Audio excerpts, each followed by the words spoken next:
दूर होने हटो बार बार कहता ने लगावाना सटो ना तो होई जइबो ढीला।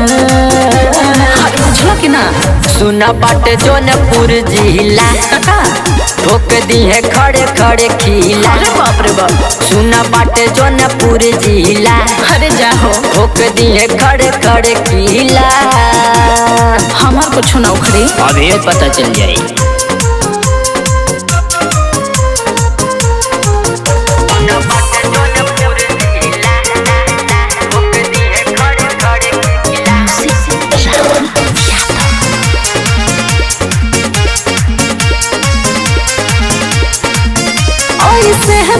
एक टक देखो चल जा जे माँ के देखा हो बुलबा ढेर होई बुरा नतीजा हो। कहतानी तू बा नाला जीजा हो मने ना मनबो ना पगलाइल बड़ो ओए सहना एक टक देखो चल जा जमा के देखा हो बुलबा ढेर होई बुरा नतीजा हो। कहतानी तू बनाला अपन जीजा हो दिखला में लागे एकदम लोफर भेसा बनौले बड़ा जैसे तू चौक जा देखाए लगे लाल पीला।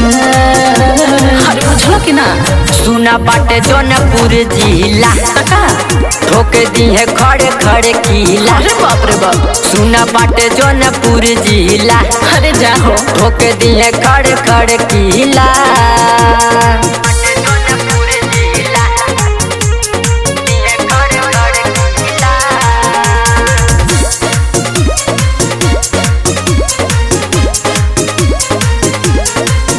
बाबू कहरा ना ऐसे ना दुनिया हो ना पति है कुल तोहर जवनिया हो बाबू देखनी ऐसे ना वंडा हो। गाड़ दी है मिथुन जिला के झंडा हो।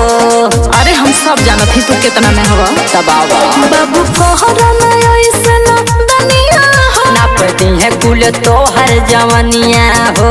बाबू देखनी ऐसे ना वंडा हो। गाड़ दी है मिथुन जिला के झंडा हो।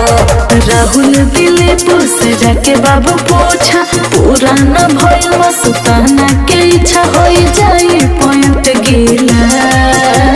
अरे बुझला कि ना सुना बाटे जौनपुर जिला ठोक दी है खड़े खड़े किला। अरे बाप रे बाप सुना बाटे जौनपुर जिला अरे जाहो ठोक दी है खड़े खड़े किला। ए बबनी